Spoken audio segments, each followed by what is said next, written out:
अस्सलाम वालेकुम जी। 6 क्लास आप लोग अपनी जियोग्राफी की बुक्स ओपन करें। बाब नंबर 3 आज हम लोग पढ़ेंगे ज़मीन और इंसान का घर। तो मतलब ये ज़मीन पे जो इंसान का घर है वो कैसे बनते थे और ये ज़मीन जो थी मतलब कैसे इंसानों ने आबाद हुए अपने घर बनाना स्टार्ट किया, ये इस चैप्टर में हम लोग पढ़ेंगे।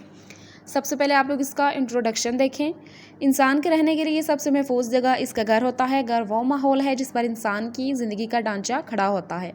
ज़मीन भी इंसान का घर है क्योंकि ज़मीन इंसान को वो कुदरती माहौल फ्राहम करती है जिस पर इसकी ज़िंदगी का दारोमदार है। आगे कह रहे हैं दी गई जो शक्ल है इसमें नासर बयान किया है कि ये कुदरती माहौल है, इसमें इसके तिब्बी हदोहाल है, नबातात हैं, हैवानात है और आब हवा है। इसके बाद कह रहे हैं कि what makes the earth habitable, कि ज़मीन किन वजूहात की बना पर काबिल रहाइश है।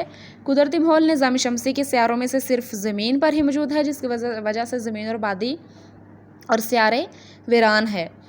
ठीक है, इसके 3 बुनियादी वजूहात हैं। कहते हैं क्या वजूहात है कि जिसकी वजह से ज़मीन काबिल रहाइश है, मतलब ज़मीन पर रहाइश बनाई जाती हैं। हमारी ज़मीन पर हर किस्म की ज़िंदगी के लिए हरारत की मुनासिब मिकदार है। अतारद और ज़ोहरा सूरज के नज़दीक होने की वजह से इंतहाई गर्म, जबकि यूरेनस और नेपच्यून सूरज से बहुत दूर होने की वजह से इंतहाई सर्द हैं, इसलिए वहाँ पर आबादी नहीं है। हमारी ज़मीन पर पानी का एक बहुत बड़ा ज़हीरा मौजूद है, बाकी सियारों पर पानी नहीं है। कह रहे हैं कि ज़मीन पर ही क्यों, उन्होंने क्वेश्चन पूछा ना कि ज़मीन पर ही क्यों मतलब काबिल रहाइश है, ज़मीन ही क्यों काबिल रहाइश है, ज़मीन पर ही आबादी क्यों है।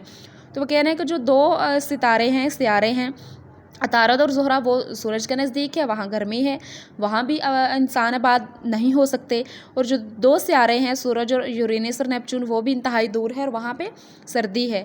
और एक ज़मीन ही बचती है जहाँ पे पानी है जिसकी वजह से इंसान यहाँ रहता है, बाकी सियारों पर पानी नहीं है, इसलिए वहाँ पर ज़िंदगी आबाद नहीं है।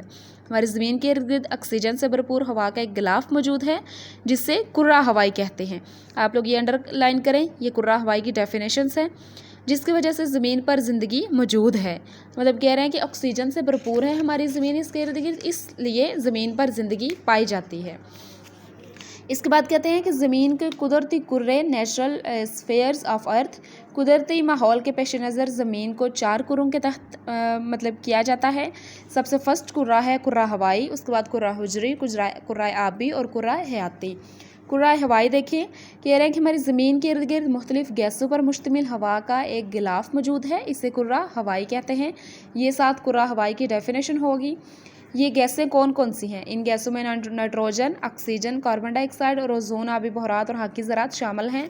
हमने ये साइंस की बुक्स में भी पढ़ा है। ये सारी मतलब जो गैसेस हैं, इनसे ये सारी गैसें हवा में पाई जाती हैं। ऑक्सीजन नहायत अहमियत की हामिल है जिसकी वजह से ज़मीन पर ज़िंदगी मुमकिन है, कि इन सारी गैसेस की वजह से ज़मीन पर ज़िंदगी मुमकिन है और साथ ऑक्सीजन भी। कार्बन डाइऑक्साइड वो गैस है जिसे पौधे जज़ब करके ऑक्सीजन फ्राहम करते हैं। और कुर्रा हवाई में ओजोन गैस भी मौजूद है जो सूरज की मुज़र सेहत शुआओं को ज़मीन पर पहुंचने से रोकती है।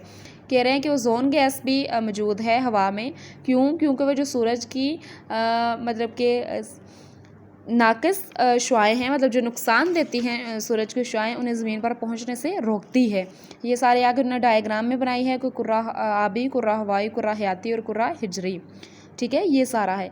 आज आप लोग का काम यही है, आप लोग ये कुर्रा हवाई याद करें, ज़मीन के जो कुदरती कुर्रे हैं इनके नाम भी कर लें, कुर्रा हवाई करें। और उसके बाद जो पीछे हमने किया है कि ज़मीन कौन सी वो वजूहात है जिनकी वजह से ज़मीन काबिल रहाइश है, ये 3 वजूहात थी, आप लोग इन्हें भी याद कर लें। ठीक है, अपनी कॉपीज़ पे लिख भी लें।